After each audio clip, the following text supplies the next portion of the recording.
So this iPad has two different screen protectors on it. You can definitely tell that one side is a little more worn than the other.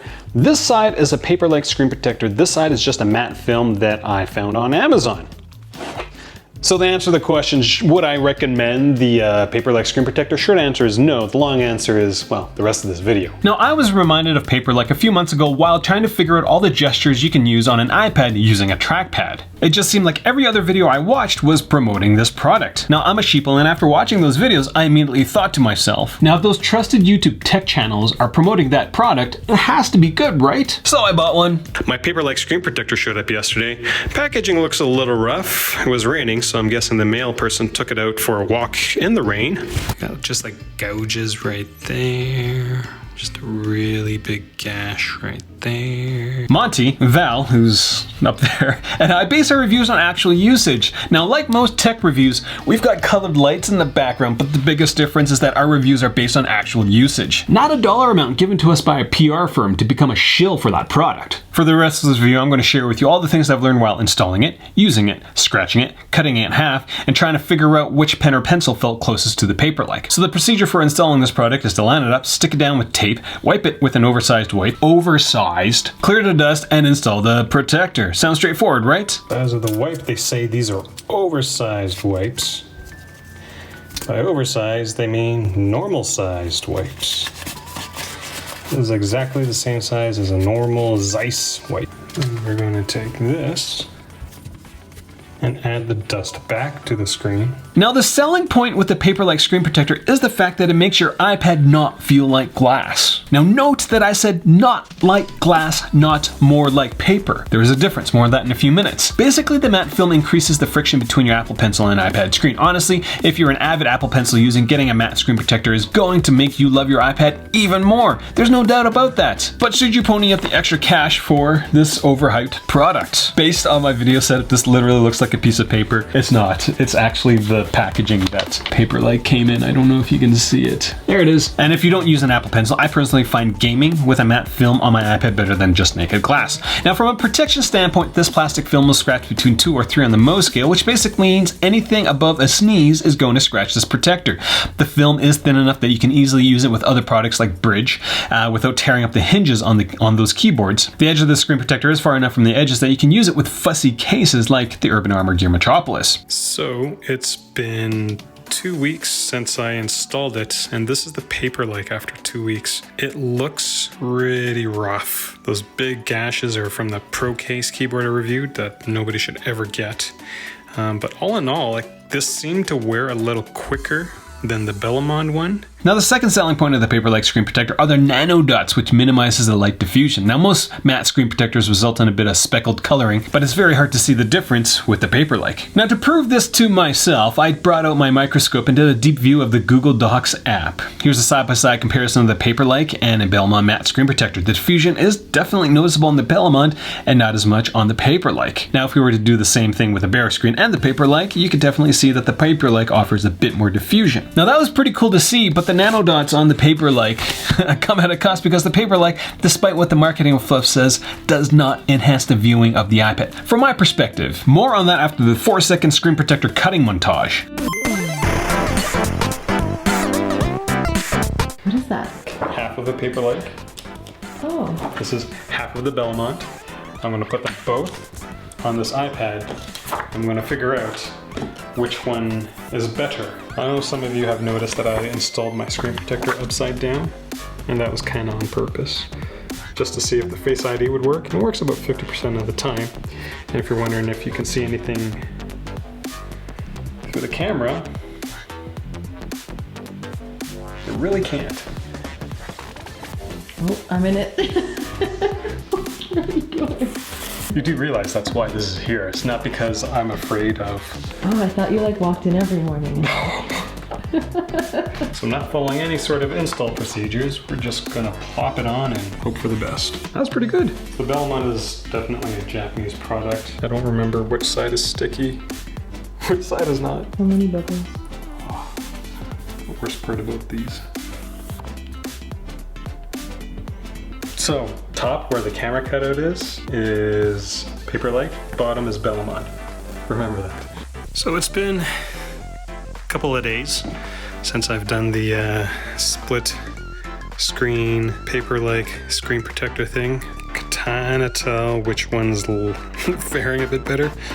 Fingerprinting seems a lot more pronounced on the Paperlike. The thumbs where I grind them when I play Call of Duty Mobile, and there's a lot more scratches, tiny scratches, and there's a pretty big scratch on the top here. Let's see if we can see the scratches. It's very, very fine right in this area. But all in all, you can kind of tell that one blows out the screen, whereas the other one keeps the blackness of the iPad screen a little better. But we'll see. Give it a few more days, but it's not looking good for Paperlike. So if at any point in this time you think, hey, I'm going to get the Paperlike, do use the Amazon link, and I'll also include the link for the other product that I'm showing you, because that one's, in my opinion, better than the Paperlike, and it's cheaper. Everybody wins. Monty wins. So I spent another couple of weeks using this dual screen protector setup, and I'll be honest with you, it was terrible. I didn't get the install of the protector as tightly as I wanted, so there, right in the middle of the iPad, there's this seam that's just visually very, very annoying. Now back to the nanodots and the viewing experience. Content on the iPad actually looks blurrier under the Paperlike. There's less diffusion, but the text isn't as sharp as it is under the Bellemond screen protector.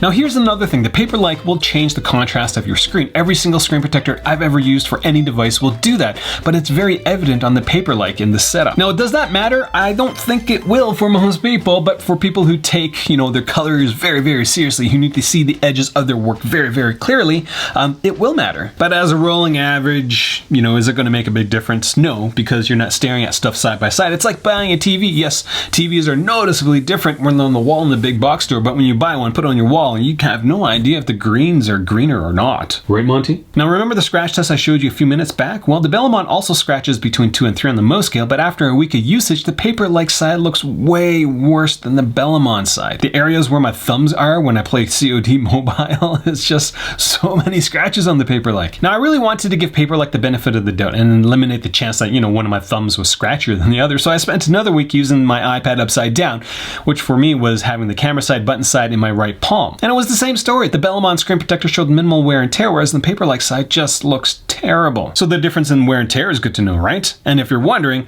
this is Monty's disapproving face when he discovers a product doesn't perform as well as he thinks it should. So if you're looking for a way to support the channel, again, unsponsored content, so I get to say basically whatever I want. Folks like John Woods has been with this channel as a Patreon supporter for years now, so just so grateful for your support, John.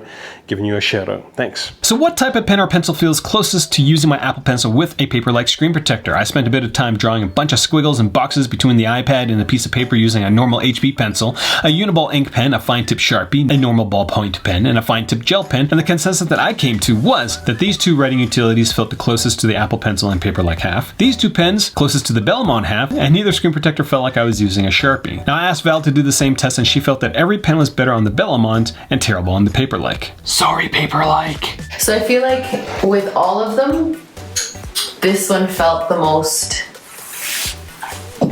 like all of these, but the one that was closest, I think, was this one to how this feels.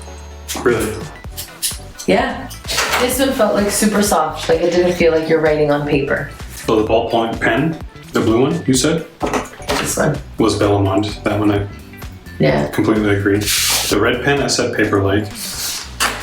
Really? Yeah. This one is so like scratchy. Like it's close. Like I'm trying to give props to Paperlike. Feel like not really though. No? Like this one you can feel like... Yeah, because the Bellemond has a bit more friction to it. Yeah. Like it's a little scratch. It's too soft. Like it feels nice, but... The HB pencil, I said, was Paperlike. Which one? This thing? Yeah. No. You're wrong. Okay, well, I already know. Not this one. This is Bellemond for all of them. But like the one that was closest, I would say was this one. And the others I just picked it because this one feels more like you're writing on paper, I feel like. Now the last test is the reason why I said at the beginning of the video that writing on your iPad with a Paperlike screen protector doesn't feel like you're writing on paper. It's definitely not glass, but it's nowhere near paper. So I guess the actual name should be pseudo Paperlike screen protector, right? So at the end of the day, the Paperlike scratch is easier, iPad looks worse under it, it costs more, and it doesn't actually feel like it's paper, so Yeah, that's just a bad deal all around. Now I realize I'm contradicting, you know, thousands of high reviews on Amazon, but I'm a reviewer, not somebody who leaves reviews. And let's be honest, who cuts their screen in half to figure out if it's good or not? Now I'm planning on doing the same thing with the iCares and the iVisor AG in the near future, but before that, here's a bunch of BTS clips showing me in various states of fail. Oh, you yeah. Damn. Useless. Which one do you think is going to be better? I think the Bellemond one is going to be better. Only because they're not spamming every single YouTuber to give them shoutouts. Definitely see all the, like it's gone through a lot. How do we save this? Let's put it here. For now. There's always random like screen protectors stuck on shelves. The screen looks so nice without the, so like bright, crisp. The edge of the screen protector is far enough from the edge that you can use it with fuzzy cases. And if we were to take a look, now if we were to take a look of, I changed this. Like, why is this the old version? If those trusted YouTube I'll elaborate on that. I realized I was trying to get food in my tooth while I was saying the last part of that thing. I don't remember what I changed it to, but it was really good, and this version is not it. If those trusted YouTube tech channels, if those YouTube tech channels, things just sometimes should just work. Prompt Smart Pro, my arse. Not smart at all. What accent is that? Didn't even know I could talk like that. Scottish? Cool. I don't even know what that is now. Now I'll do a bunch of other tests with the iCares and the iVisor. Also scratches between 203. Oh, that was terrible. I wonder if it's a marketable skill when this channel doesn't succeed. I can install a screen protector Oh my god. perfectly without any guide stickers or anything. Quarantine chili. Ugh, so gross. So that's all I got for this video. Questions, comments, leave them down there. First time watching my videos, hit subscribe, hit the notification bell so that every single time I produce new videos, you get notified. Thanks for watching.